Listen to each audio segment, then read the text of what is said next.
नमोस्तु महाराज जी। मैं राकेश जैन, भोगल जैन समाज का महामंत्री। मेरी एक जिज्ञासा है कि जो हम मंदिर के अंदर सुबह शांति धारा करते हैं, तो महाराज जी शांति धारा एक दफ़ा होनी चाहिए? कई दफ़ा क्या होता है कि मंदिर जी में शांति धारा का टाइम 6:30 बजे रखा हुआ है। 6:30 बजे शांति धारा हो गई, कुछ लोग फिर 7 बजे आते हैं, तो हम अभिषेक तो हम करने देते हैं, पर क्या शांति धारा हम दोबारा करा सकते हैं उनसे? ये महाराज जी मन में बहुत क्वेश्चन है, क्योंकि मैं वहाँ मैनेजमेंट के अंदर हूँ, तो मेरे को इसके अंदर बहुत परेशानियाँ होती हैं।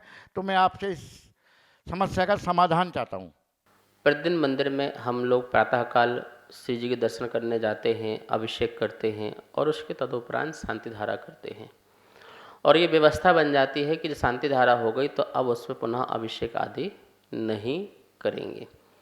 देखिए, हम लोग जो व्यवस्था बनाते हैं, हम अपने कानून के अनुसार बना देते हैं, अपने मन के अनुसार व्यवस्था बना देते हैं, और कुछ लोग तर्क दे के बना देते हैं। जैसे तर्क क्या देंगे, सौधर्मेंद्र ने अभिषेक किया, फिर शांति मंत्रों का वाचन किया, फिर अभिषेक बंद हो गया। यदि आप वो तर्क लगाते हैं तो फिर आपको ये भी लगाना पड़ेगा कि सची इंद्राणी भी क्या बोलते वहाँ पर अभिषेक करती है या मार्जन करती है, तो क्या आप फिर महिला से भी कराओगे अपने मंदिर में? तो ये तर्क वाली जो बात होती है, तर्क से नहीं चलना है। वो जन्माभिषेक है, वो बालक का क्या है, जन्माभिषेक है। और हम मंदिर में जिनबिंब अभिषेक कर रहे हैं। जन्माभिषेक अलग हो गया और जिनबिंब अभिषेक अलग हो गया। जिनबिंब क्या है, अरहंत की प्रतिमा को हमने प्रतिष्ठित किया है। जो समूह शरण में साक्षात अरहंत परमात्मा बैठे हैं, उनका कभी अभिषेक नहीं होता। सौधर्मेंद्र भी उनका अभिषेक नहीं कर सकता। जो समूह शरण में भगवान बैठे हुए हैं, हम उनका बिंब बनाते हैं, प्रतिमा का निर्माण करते हैं और उसमें उन जैसे ही भाव रखते हैं कि ये अरहंत परमात्मा हैं। तो फिर हम अपनी भक्ति बसात जो है उन प्रभु का अभिषेक करते हैं। अब अभिषेक करते हैं, शांति धारा भी करते हैं। तो अब उसमें हम ये नियम और कायदे कानून नहीं बना सकते हैं कि एक बार हो जाने के बाद तुम दोबारा नहीं कर सकते, तिबारा नहीं कर सकते हो, बार बार नहीं कर सकते हो। ये कानून नहीं चलते हैं। ठीक है, एक व्यवस्था बनाई है आपने भी, एक बार होगा बंद कर देंगे, लेकिन भैया हमने वेदी में भगवान क्यों विराजमान किए हैं? सभी भक्तों को भक्ति करने के लिए। वो कोई भक्त 8 बजे भी आता है, कोई 9 बजे भी आता है, कोई 12 बजे भी आता है। सबके अपने में समय अलग अलग है। तो आपका जब तक मंदिर खुला हुआ है, उसको अधिकार प्राप्त होना चाहिए। वो अपना जल गर्म करे, वो अपने थाली में सिंहासन में प्रभु को विराजमान कर सके, उसका अभिषेक कर सके, मार्जन करके पुनः उसको वहाँ पे विराजमान कर सके। ऐसी व्यवस्था बहुत जगह है। हमारा प्राचीन मंदिर 500 वर्ष, देखिए लाल मंदिर, आप जाइए वहाँ अभिषेक कर सकते हो, प्रतिमा उठा करके शांति धारा भी पढ़ सकते हो, कहीं कोई बाधा नहीं है। 10 बजे जाओ, 11 बजे जाओ, कितने बजे जाओ, वहाँ मंदिर खुला तो कर सकते हैं। मध्य प्रदेश में ऐसे कितने मंदिर हैं जहाँ पर लोग 10 बजे 11 बजे जाते हैं, हो जाने के बाद दोबारा करते हैं। हम लोग क्या करते हैं, किसी को कायदे कानून से बांधने के कारण हमारी समाज पीछे हो जाती है। अब कोई व्यक्ति को 9 बजे का समय है तो वो 9 बजे आके कर रहे हैं, उसको क्या प्रॉब्लम है? और हमने भगवान विराजमान क्यों किए? भक्ति के लिए किए, कोई पाप नहीं लग जाएगा। और हमारे यहाँ कोई भगवान पाप भी देने वाले नहीं हैं कि वो हमको पाप दे देंगे, तुमने मेरे साथ गलत किया, दोबारा मुझे स्नान कर दिया, दोबारा मेरे ऊपर शांति धारा बोल दी, मैं तो श्राप देता हूँ। भैया, हम भाव से करते हैं और भावों का हमारा फल है, और वो फल हमें सबको मिलेगा। इसलिए हमारे यहाँ कोई भगवान कोई देता नहीं है। हम तो भगवान के निमित्त से अपने भावों को शुद्ध करते हैं, भक्ति बढ़ाते हैं, पुण्य बढ़ाते हैं, पाप को घटाते हैं। इसलिए इस प्रकार के कायदे कानून बना करके हम समाज को संकुचित मत करें। वरना क्या रहते हैं, सुबह के 2-4 आदमी रह जाते हैं, बस 2-4 आके कर गए, बंद कर गए, ताला लगा गए। अब तो भगवान को शोरूम में बैठा दिया, आओ चावल चढ़ाओ, दर्शन करो, जाओ। नहीं भैया, ऐसा नहीं होता है। वो व्यक्ति आकर के अभिषेक, शांति धारा, पूजा पाठ सब कुछ कर सकता है और उसको अधिकार है, श्रावक है। अब कोई ब्रह्मचारी का मान लो नियम हो और अचानक 10 बजे 11 बजे आ जाए, प्रतिमाधारी हो, तो अब उसे क्या मना करो कि नहीं हमारे अभिषेक नहीं होगा, ताला लगा हुआ है, हम नहीं करने देंगे शांति धारा, वो करोगे तो हम यहाँ से भगा देंगे? तो ऐसे नहीं चलता है। आप धर्म को समझो। भगवान का समोषण हर समय हर व्यक्ति के लिए, भक्ति के लिए खुला होता है। इसमें इस प्रकार का कोई कायदे कानून नहीं चलते हैं। नमोस्तु महाराज जी, मैं भोगल जैन समाज से अनिरुद्ध जैन बोल रहा हूँ। मुझे एक शंका है कि हमारे जैन धर्म में होली का क्या अभिप्राय है। इसमें अलग अलग मत बोले जाते हैं। कोई कहता मनाया जाना चाहिए, कोई कहता नहीं मनाया जाए, तो इसका शंका का समाधान बताइए।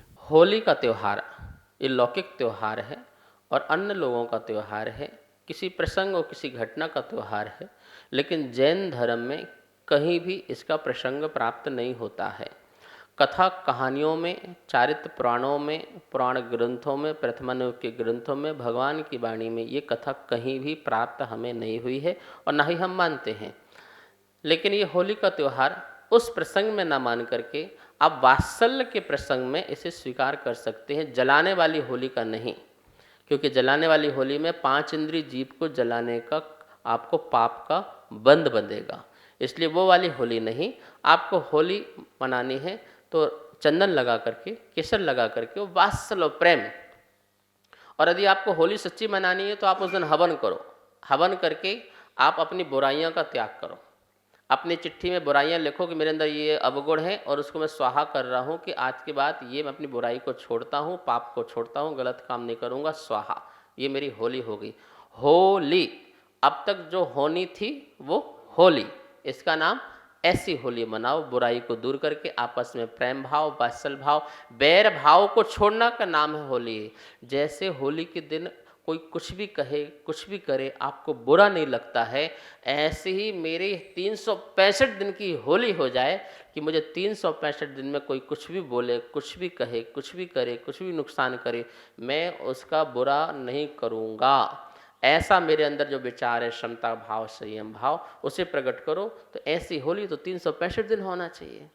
इसको हम स्वीकार करने में कोई दिक्कत नहीं है। लेकिन कोई हिंसा हो, लकड़ियाँ जलाई जा रही हो, उसमें किसी पुतला जलाया जा रहा हो, किसी बच्चे को जलाया जा रहा हो, माँ को जलाया जा रहा हो, कुछ भी किया जा रहा हो, वो पाप है, हिंसा है, उसको हम स्वीकार नहीं करते हैं।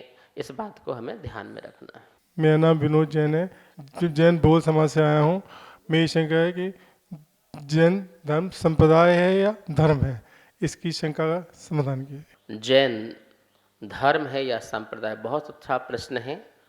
देखिए, जैन एक धर्म है, जिनसे जैन बना है। जैन फॉलो करने वाले हो गए, जिनके द्वारा कहा गया जो धर्म है उसको मानने वाले जैन धर्म या जैन धर्म अवलंबनी कहलाते हैं। और संप्रदाय, संप्रदाय एक अलग चीज़ है। संप्रदाय तो एक विचारधारा है जिसको व्यक्ति लेकर के चलता है। धर्म एक है और संप्रदाय 2 हैं। संप्रदाय महावीर स्वामी के बाद संप्रदाय 2 बने, एक दिगंबर और एक श्वेतांबर। ठीक है, महावीर स्वामी के कुछ वर्षों बाद ये 2 संप्रदाय, 2 धारा बन गई, 2 विचारधारा बन गई। वो कह रहा हम इस विचारधारा को मानेंगे, हम ये कह रहे कि जो विचारधारा चली आ रही हम उसको मानेंगे। जो महावीर की परंपरा चली आ रही है दिगंबर की, हम उसी को ही मानेंगे।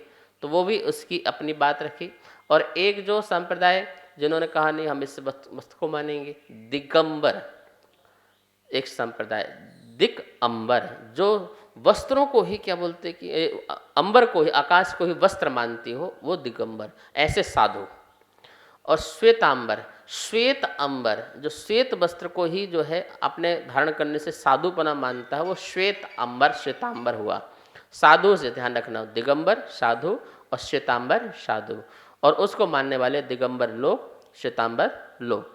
तो हमें ये समझना है कि ये सांप्रदायिकता है, लेकिन जैन धर्म एक है, पंच परमेष्टि एक है, और उसको मानने वाले 2 प्रकार के हो गए हैं। इस कार्यक्रम के पुण्यार्चक थे